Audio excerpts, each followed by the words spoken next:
mazina nitwa Patrick Ndikumana, nije tuzomarana ku kwezi kose turabira hamwe icigwa cyo gusenga.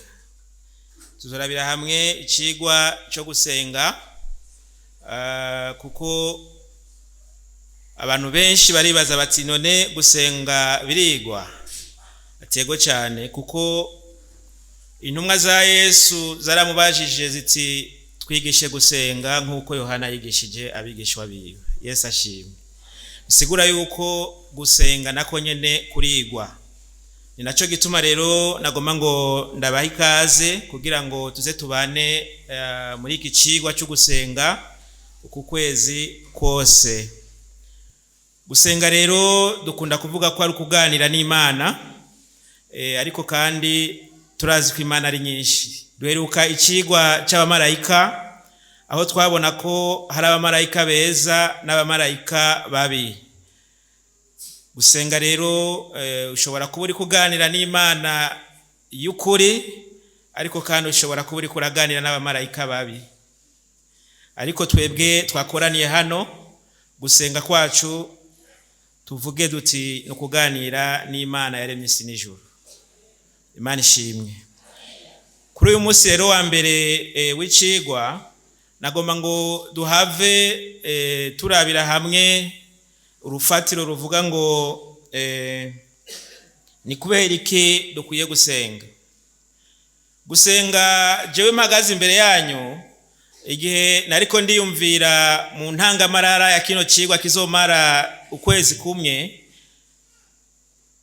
nafashe umwanya wo kwibuka ibihe byose naciyemo gusenga, cyasanga gusenga vy'ukuri ari ikintu ciza cyane. Ndavyibuka ntanguriye mu 2002 gushika 2005 naba muri Gituro, nadandaza akabotike gatonya bita Kazembure kwibarabara. Sinari bwamenye gusenga gose, ariko misi yose ngiye kudandaza nugurura radio Vyizigiro canke radio zivuga gusa indirimbo z'Imana n'umuvuga butumwa nakunda kumviriza Eliud Mbaza umutima, ni kuvuga na handi nakura, ariko izo ndirimbo nahavugiriza kumbe harimo ubushobozi. Haleluya. Uko buca ngaruze kudandaza barambwira bati mbega urazi ari umutama twadandazanya umumizirima, naradandaza menshi gusumba we, kandi yarafisi botike. Yacafata bimwe akabikora mu botike akabishira hanze akabigira Kazembure turabana ibindi ndani. Uko ndashise rero bambwira bati twamubonye mu ijoro ari gusa ariko arakindira hajya ahantu dandarize. Ariko jewe ntaco nta n'umwanya nabiha, nafa gushika gusa nkiyakiriza akaradiyo kakagoma kavuga ijambo ry'Imana, abantu mu kunshorera bakuzura. Camenya yuko burya nivyo nyene vyaramfashije. Imana ishimwe cyane. Muri 2006 niho nabana n'umupfumu naho nyene. Ico gihe igikoresho nakoresha kwari ugusoma Bibiliya. Imana ishimwe. Nayisoma mu gitondo saa 6 ku mugoroba mu ijoro. Bakambwira bati bagiye kukuraguza kugira ngo upfe canke ugire gute. Jewe ico ntaco vyambwira. Nkikangura mu ijoro nkumva ibishato biturigwa, nkumva mugabo ntumbaza naca nisomera Bibiliya nkaca niryamira. Kandi ico gihe niho nakuye umugenzo wo kugenderana Bibiliya. Aho ndi hose n'ubu uzosanga musakoshi arimo Bibiliya. Kuva ico gihe ndayisoma uhereye mu itanguriro kugeza mu vyahishwe Yohana, nayiheza nkasubira ku ntango. Nukuvuga biba umugenzo, kandi ico gihe nisanga mu nsinzi ntiriwe ndagenda gusenga cyane nisomera gusa ijambo ry'Imana. Navyo nyene narabonye ko biri mu bubasha. 2007 2009 niho natanguye kuza ndagenda gusenga n'umugenzi Daddy Alain. 2007 2009 twaraza turi babiri tukarara muri Tujijuke tugasenga, tukavaho tukaja mu kibuga tugasenga. Byanashise yaho tuja ruguru tumara indwi zibiri dusenga. Ico gihe nakoresha kwandika ku gapapuro imitwaro, ariko nubwo ntaronse inyishu ubwo nyene ivyo nanditse vyose Imana yagiye kuvyishura haheze imyaka 10, kandi nabimenye kuko mbonye agapapuro aho twavyandika. Tubonanye na ndamubwira ati weho vyarishuwe, iki inya carishuwe niki, nukuvuga rero ivyo nace ndabibamwe ico gihe 2014 2014 gushika 2021 niho naho nyene nize gusenga mu vyumba vy'amasengesho. Haleluya. Umva ho nabaye imyaka myinshi narasenze mu vyumba bitandukanye, ndahura n'abavugishwa batandukanye n'imigwi itandukanye yo gusenga. Ivyo byose rero narabibayemwe, bisigura ngo iyo mvuga gusenga mba mvuga ivyo nabayemwe. Imana ishimwe. Kandi ivyo nabonyeyo, ivyo nabonye hatandukanye ni vyinshi. Uherero 2001 gushika uno munsi nize gusenga jenyene. Imana ishimwe. Igihe vyatangura ngo ntangure gusenga jenyene cari gihe umugore yagwara. Nukuvuga igihe umugore yagwaye umwaka wose, imigwi yose nagenda nsengamwo baguma baza bakurakuranwa kumfasha gusenga, ariko harashitse yaho iyo migwi yose baruha barabiheba, sigara jenyene. Haragera yaho haca haza n'iyindi migwi mishasha y'abasenzi, baraza bamwe baje bava mu rugombo mbere. Mukuza bo bari bafise n'urutonde rwabo, baza nk'abasoda kizira no kuvuga. Uca wumva ugenda gutegera abantu batavuga, bipanze. Aho rero hariho n'abafise akabido k'amazi ya Rusizi ya Tanganyika yo mu Myonga yose baje bipanze nyene. Aho rero twavuganye mu ijoro ati tuzozejo isaha izi nizi, uzodutegere aha naha ntusubire kutuvugisha. Cangenda kubategera kuri kote ntavuga. Ndababonye nabo baramenya kuko madami bari kumwe, bari bamumaranye imisi. Turahana isinye, turafata kayira ndabashorera batavuga. Bamwe bipanga imbere, madami hagati, abandi nyuma. Tugenda tutavuga. Mugabo nabo nyene barashitse barasenga, ingware guma kwa kundi. Haca haza rero abandi batugiriye ikigongwe, batuzanira badufasha kugira bimwe vya deliverance. Abo rero baza ari moto kabisa. Abo baravuga yuko bategerezwa ngo kungira deliverance. Deliverance bayikora banyoza ndi gusa. Impuzu zose nakuye ngera guki. Barahanyoza wese.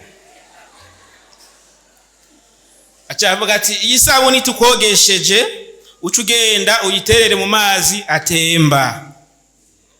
Ivyo byose ndabikora, ariko umugore aguma agwaye. Haragera n'igihe mbere bose bananiwe, bose baragenda, nsigara ndi jenyene. Dismas aravyibuka araho yaza gusenga, nawe nyene harageze yaharuha. Kuko yarashobora gusenga n'indugumbi kabira. Haja avuze ngo amen, abona umengo kabisa yarahejeje. Bidayimoni bikamutwenga. Ingwari gacitangura itoto. Gushika yaho rero sigara ndi jenyene. Ndasenga kugeza yaho numva ndiko ndabaza Imana. None ga Mana ubu nsenge gute? Natondesheje amajambo, narisonzesheje ukwezi kose, narakoze vyose, abantu bose bagiye, sigara mvuga ati aho rero ndabona ko kabaye, ndavuga tonega Mana ubu hoho nsenge gute? Haleluya. Ariko Imana ishimwe ko yamiri hafi yacu. Reka twifashisha amajambo ari mu Baroma. Abaroma igice 8. Igice 8 turabe murongo wa 26 na 27. Abaroma igice c'umunani ku murongo wa 26 na 27 haravuga ngo niko na mpwemu adufasha mu ntege nke zacu, kuko tutazi uko dukwiye gusenga, ariko mpwemu bwiwe aradusengera aniha iminuho itovugwa. Ariko iyisesa imitima irazi ivyo mpwemu yiyumvira, kuko Imana igomba, ariko mpwemu asengera abera Imana ishimwe. Aho igihe numva ko amasengesho aheze, sigara ndaba madame nkabona yuko ari utaha, ubuvugishwa bwaravuze ko azogenda, jewe nasenze vyanse, abantu bamaze kumbwira ngo ninte inzu nomoke ngo biri hajya nyene. Ndavuga nti si jewe mpunga, ariko abadayimoni nibo bahunga. Hagera yaha amasengesho rero akama, ndavuga ati none Mana ubu nsenge gute? Niho muri ibi bihe, muri rya joro nababwira nari nihebuye ndi jenyene, saa 7 y'ijoro mvuga ati none Mana ko nasenze umunsi wose maze imisi nsenga, umugore bikaba vyanse ariko kanyuma nsenge gute? Niho nabona umurozi kw'irembo. Imana ishimwe. Si ubutwari bwanje, si amasengesho yanje menshi, ariko ni Imana yakoze igitangaza. Ni naco gituma igihe tugeze yaho tunanigwa, Imana ibibizi ibibibona, kandi nizo bidutererana. Imana ishimwe cyane. Uyu munsi rero nagomba ngo twiyumvire, mbega ko mpwemu yera dusengera, kandi Imana isanzwe izi ivyo dukenye tutarayisaba, ni kubera iki dukwiye gusenga? Nico kibazo nagomba ngo twiyumvire kuri uyu mugoroba. Ni kubera iki dukwiye gusenga kandi tutarasaba Imana ibizi ivyo dukenye? Haleluya. Tugomba rero turabe impamvu zishika kuri zitatu dutegerezwa gusenga. Benshi barakunda kuba mu mwanya wo gusenga kuko bafise imitwaro, imisonga ibabanye myinshi, baca bafata igifungo. Ibigeragezo bibabanye vyinshi, niho bibuka gusenga. Ariko mwibuka karoro nigeze kubaha, urashobora gufata niyo myanya ukamara imisozi yose iri mu gihugu usenga, ariko washika muhira ugasanga ikigeragezo kiracari hajya. Ni kubera iki none dukwiye gusenga? Hari rero impamvu zitatu dukwiye gusenga. Impamvu ya mbere dukwiye gusenga nuko Imana irashaka ko dusenga. Imana irabishaka. Reka twitize amajambo ari muri Daniyeli, igitabo ca Daniyeli igice ca 3. Daniyeli igice ni ca 3.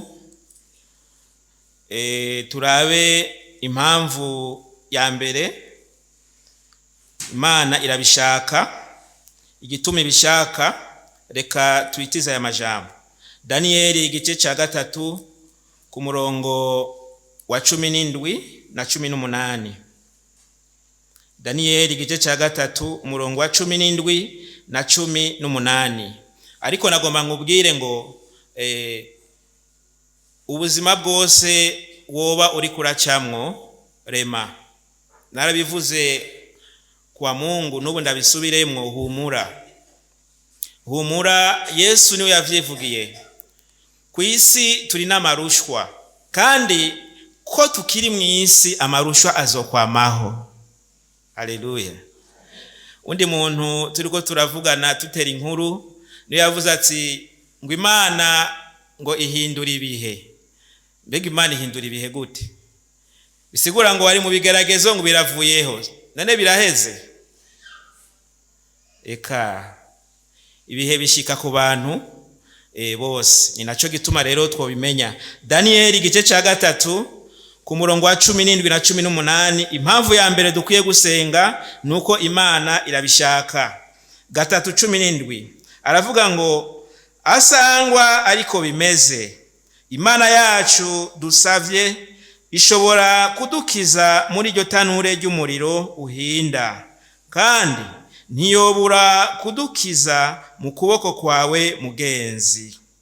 Ariko naho bitoba bityo, umenye mugenzi ko tutosaba imana zawe canke ngo dusenge ico gishushanyo c'izahabu wahagaritse.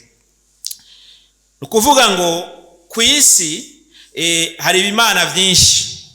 Hano turabona ko Daniyeli na bagenzi we bari imbere y'ivyitwa imana.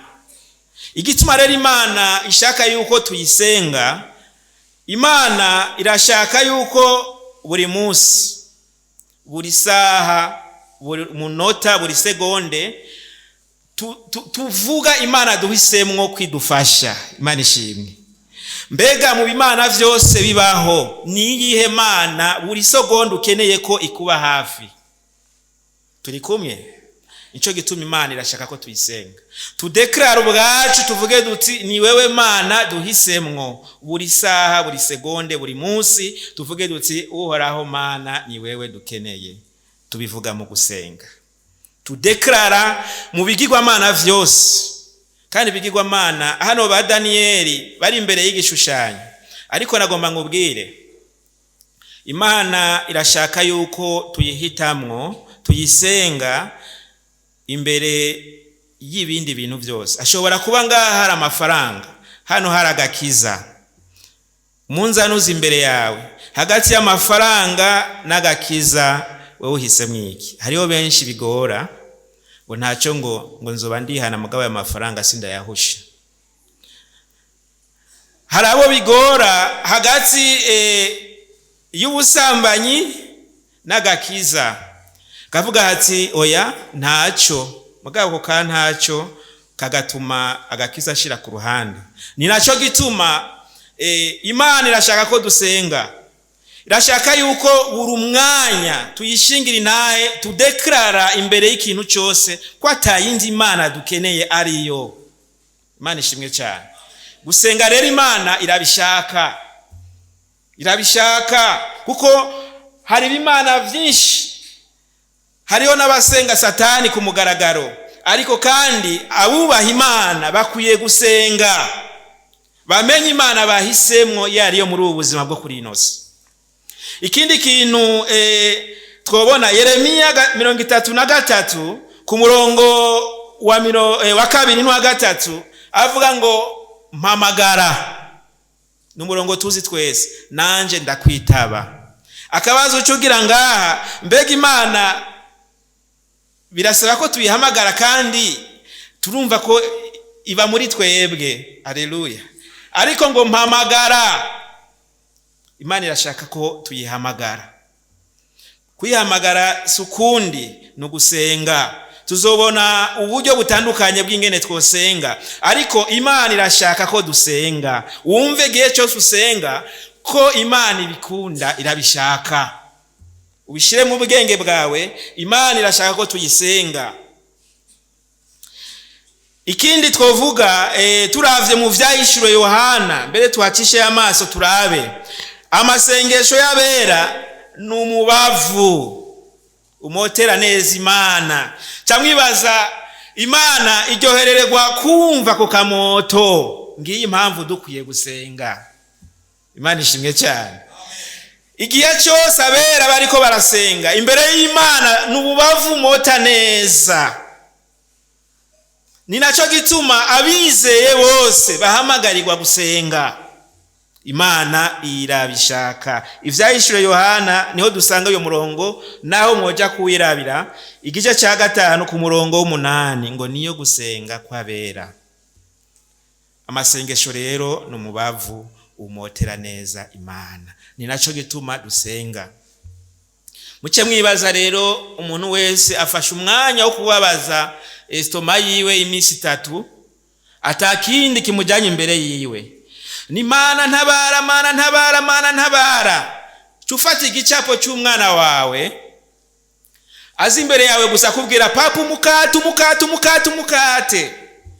tangura kuyumvira mbega uyu mwana wanje dupfana umukate.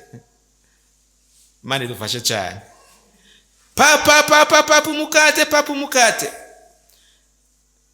Jewe babingiriye ari n'igihe manza kunyegeza ati no munsi nta kintu nazanye. Urazi kica kiba baca barira.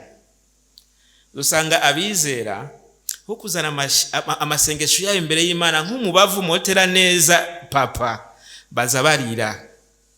Kandi iyo bitevye ucumengo papa ntakiri papa. Imana idufashe. Uzubona rero batanguye abizera batangura kwiruka aho bibanguka. Ariko nagoma nkubwire ugu muri umwana wa papa. Kandi impamvu dusenga tuzane ayo masengesho yacu imbere y'Imana. Amajambo twatanguye dusoma muri Danieli hari inyishu nziza karoro keza. Bari imbere y'ikigeragezo umuriro ugupfa. Ariko baravuga bati naho itodukiza. Haleluya. Bisigura ngo naho Imana itotwishura kuvyo tuyisavye. Ati ndazi ko Imana dusavye yo twishura turabizi. Ariko naho itotwishura turayishingira inaye. Ngiyi impamvu dusenga. Impamvu igira kabiri burya nasanze gusenga ni itegeko. Iyo ni impamvu igira kabiri dutegerezwa gusenga. Gusenga ni itegeko.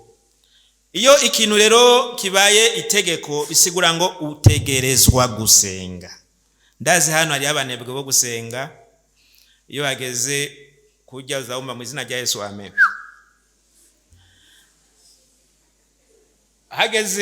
Hageze kuryama Mana urabizi. Amen. Ariko gusenga ni itegeko. Ube urushe, ube ugwaye, ube uri mu kigeragezo, gusenga ni itegeko.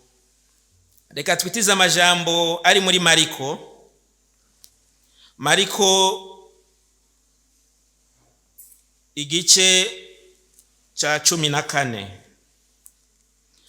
Mariko 14 turabe ku murongo wa 38.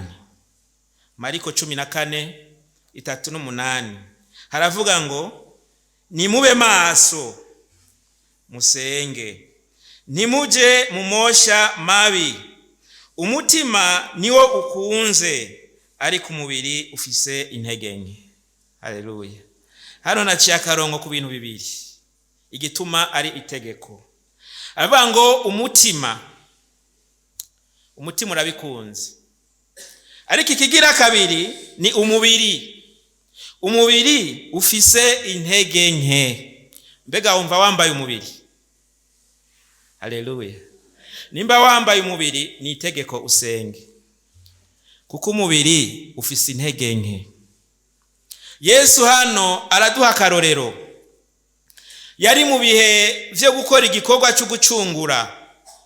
Ariko mwibuke naho yarasanganya ishusho y'ubumana akiyumvira ko kuringana n'Imana atari vyo kumirako, turabwiwa ko yambaye umubiri. Nukuvuga ngo yambaye ikintu gifise intege nke.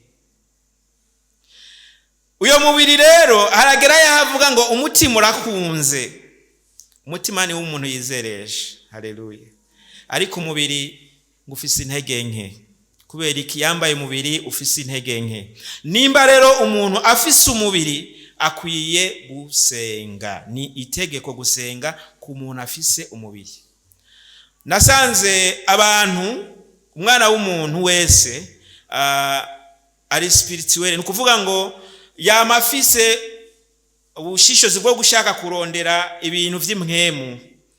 Ni naco gituma nababwiye Imana irashaka ko dusenga. Kubera iki? Umuntu afise gushaka kurondera ibintu vy'imhemu.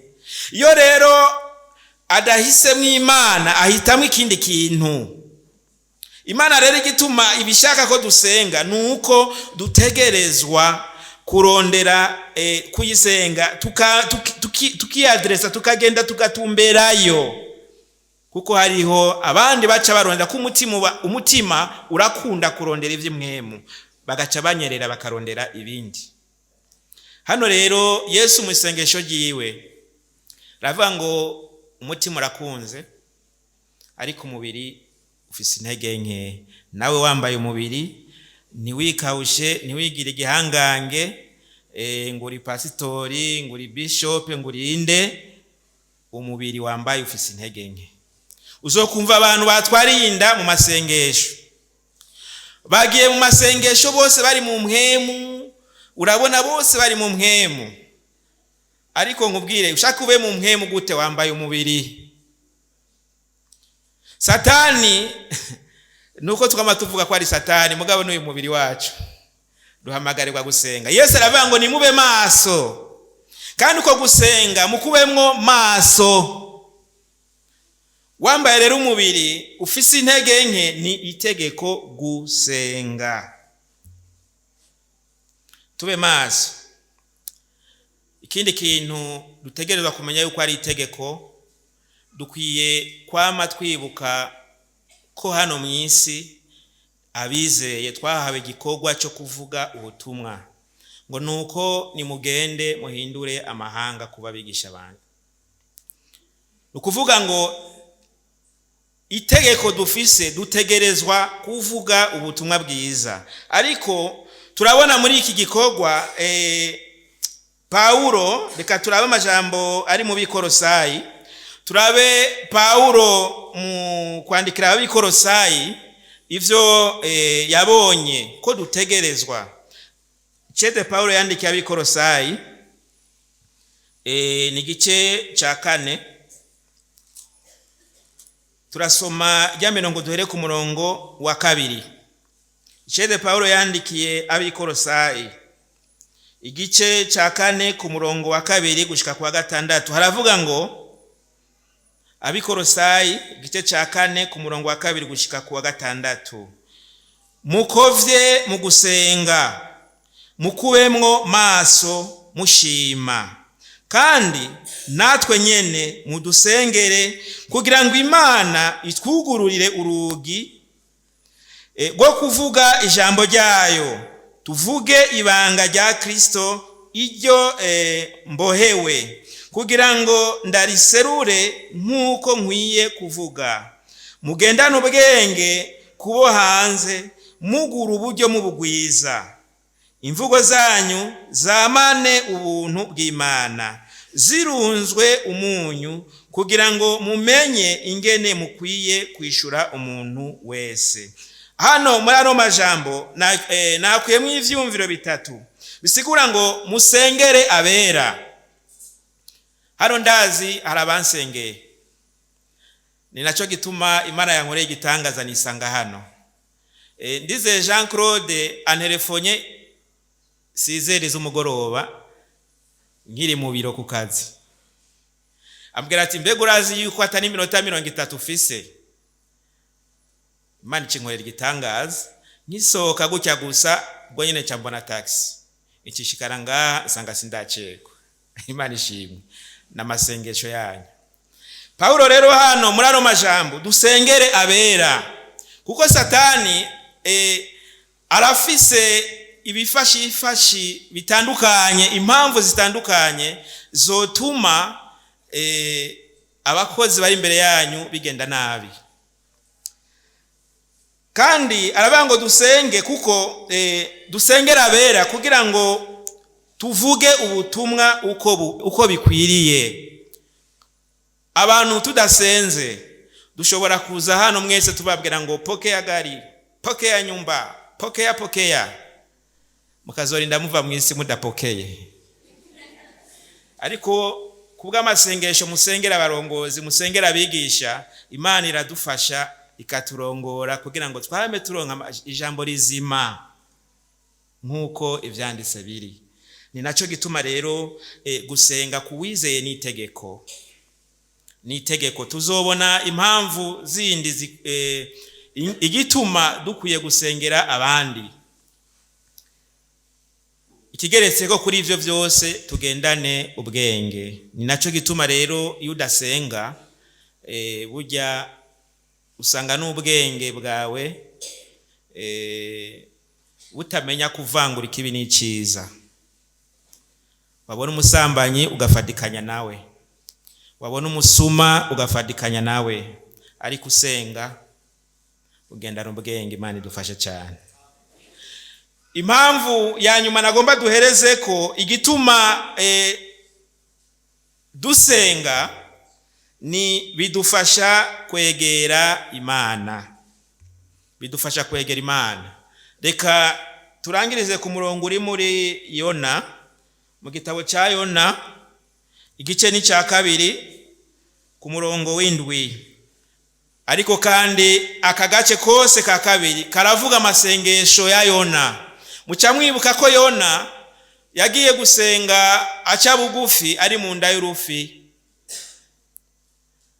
Gusenga rero biratwegereza Imana.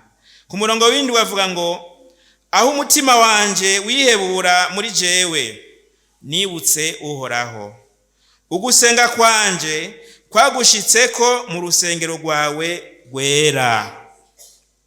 Ugusenga ni ikintu gikomeye cyane kidufasha kwegera hafi y'Imana. Nagomba ngo tugarukirize hano, ariko birashoboka ukaba waragiye mu ntege nke kuko wambaye umubiri w'intege nke. Ariko kuri uyu mugoroba nagomba ngo dusenge wisabire inkomezi. Tuve hasi dusenge, usenge wisabire inkomezi. Yesu muri uyu mwanya harageze yahavuga ngo umutima urakunze. Ushobora kuba muri wewe ufise umutwaro wo gukorera Imana, ariko vy'ukuri umubiri wansi, umubiri ufise intege nke. Nagomba ngo dusenge Imana ikwambike inkomezi. Twisabire Imana inkomezi, twambaye imibiri y'intege nke. Ariko kandi birashoboka ukaba waje hano guteramana natwe, ariko kuri uyu mugoroba nagomba ndagutumire ntuteramane natwe, ariko ufatanye natwe. Hariho umwe canke babiri babona bashaka kwizera umwami Yesu, nibaze dusenge dufatanye muri runo rugendo. Kuri uyu mugoroba, muri uyu mwanya wo gusenga, nagomba ndagutumirire wisabire inkomezi. Ntiwigire umunyamwemu cyane, ariko wambaye umubiri ufise intege nke. Tube maso. Reka dusabe umurongozi Isaac Nigacika ashike hano adufashe gusenga.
So